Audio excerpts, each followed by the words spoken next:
Bueno, la última carta que tenía el gobierno nacional para recomponer la relación con los gobernadores era sin dudas los aportes del Tesoro Nacional, un pedido, un proyecto de ley justamente que lo habían trabajado los propios gobernadores y que lo presentaron, que fue aprobado, pero que el gobierno, después de convocar a esta mesa federal, decidió vetarlo. Y para ello vamos a consultarle justamente a Alejandro Pegoraro, a quien le agradecemos por su tiempo, qué implican los aportes del Tesoro Nacional para las provincias y fundamentalmente qué implica este veto. Ale, buenos días. Dayana Esteban y Hugo estamos aquí.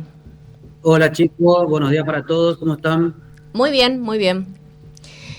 Bueno, ayer primera reunión de la mesa federal con 3 gobernadores y después sorpresivamente este veto. Bueno, no sé si fue sorpresivo en realidad. Claro, te iba a decir eso, sorpresivo no lo era desde el punto de vista de que ya hace un par de días se venía manifestando la voluntad de veto, sumado al veto de otras iniciativas que se dieron en el mismo paquete político, ¿no?, de discusión en el Congreso. Pero por supuesto que es un poco una falta de timing muy importante, ¿no? Convocaste a los gobernadores, armaste una mesa federal y vetaste el proyecto. Me parece que ahí hubo de alguna manera, una intencionalidad desde el punto de vista de dejarle claro a los gobernadores que se abre una nueva ronda de diálogo, pero que ese diálogo no va a estar demasiado abierto al pedido de mayores recursos. La pregunta que surge es, bueno, ¿para qué los convoca entonces, no? Pero yendo al punto, a la cuestión fundamental de los ATN, bueno, efectivamente se veta la ley. ¿Qué decía esta ley? Que los ATN, que actualmente son el 1% de la masa coparticipable de cada mes, se distribuye de manera automática y no discrecional como hasta ahora, y bueno, sigue vigente el sistema actual, ¿no? Para que la audiencia tenga una idea muy general. Cuando todos los meses se recaudan impuestos, que son impuestos coparticipables como el IVA, ganancias, entre otros, el 1% de esa masa que se recauda se destinaba a este fondo ATN, Aporte del Tesoro Nacional. ¿Ese fondo para qué existe? Para que la nación pueda financiar situaciones de emergencia en las provincias. Originalmente, en términos legales, económicos, políticos y todo, esos fondos son de las provincias, pero el Estado Nacional tiene la facultad de distribuirlos según las situaciones de emergencia que existan, que pueden ser climáticas, financieras, etc. Históricamente, este fondo ATN ha sido subejecutado, es decir, todos los años quedaba plata de ese fondo sin repartir a las provincias. Entonces los gobernadores dijeron, bueno, dado esta situación y dado que estamos atravesando un problema financiero importante, hagamos que ese fondo se distribuya de manera automática para sumar más fondos a las provincias. Bueno, eso es lo que se vetó. Así que el esquema va a seguir igual. ¿Qué representa esto en términos de plata, de dinero? Bueno, por ejemplo, el Chaco entre enero y agosto de este año recibió 2.500 millones de pesos de este fondo ATN por la situación de emergencia agropecuaria, ¿no? Ahora, según el esquema que planteaba la ley que fue sancionada y vetada ayer, el Chaco tendría que haber recibido aproximadamente 17.000 millones de pesos, es decir, tiene una pérdida, vamos a llamarlo así, una cantidad de fondos que no recibe de 14.000 millones de pesos, que hubiese pasado para el Chaco, por ejemplo, si la ley ayer se promulgaba, y hacíamos este mismo ejercicio para el periodo septiembre-diciembre. Bueno, el Chaco podría haber recibido un excedente de casi 11.000 millones de pesos directamente para las arcas provinciales. Eso, traducido a todas las provincias, obviamente es un volumen de dinero muy importante que la nación finalmente rechaza dárselo a las provincias, ¿no?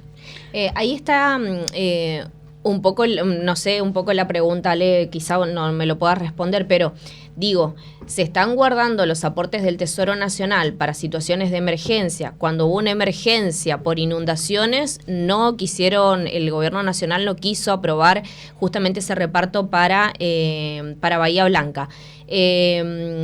Ahora los gobernadores piden la distribución de estos aportes, pero también el gobierno lo rechaza. Digo, ¿para qué lo está guardando?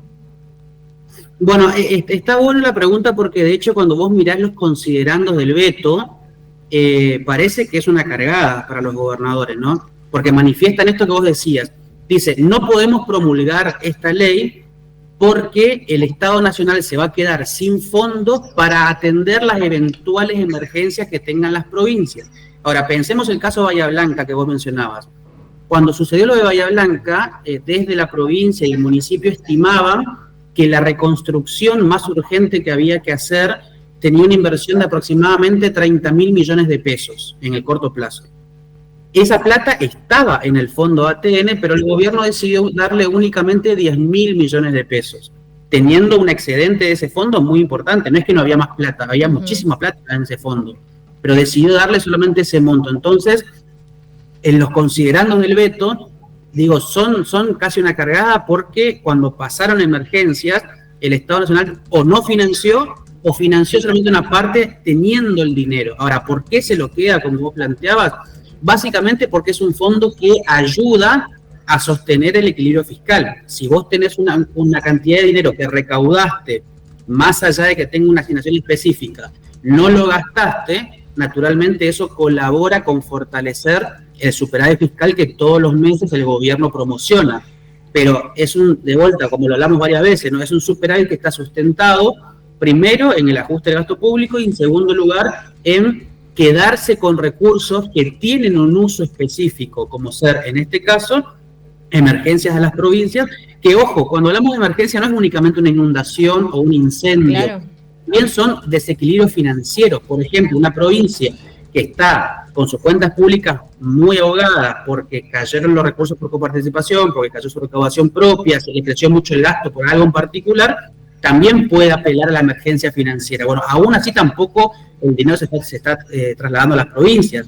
De hecho, fíjate que cuando arrancó el conflicto nación-provincia, que fue más o menos para el mes de julio, que estuvo la sanción de esta ley y demás, en agosto, que fue el primer mes ya con conflicto abierto, solamente Entre Ríos recibió un ATN que fue la menor distribución de fondos en lo que va de todo el 2025, o sea que ya el gobierno no solamente que venía distribuyendo poco, sino que distribuyó mucho menos en agosto como señal política a los gobernadores de decir, mira, no me van a correr por acá, porque vos cuanto más me corras, yo más te cierro la canilla.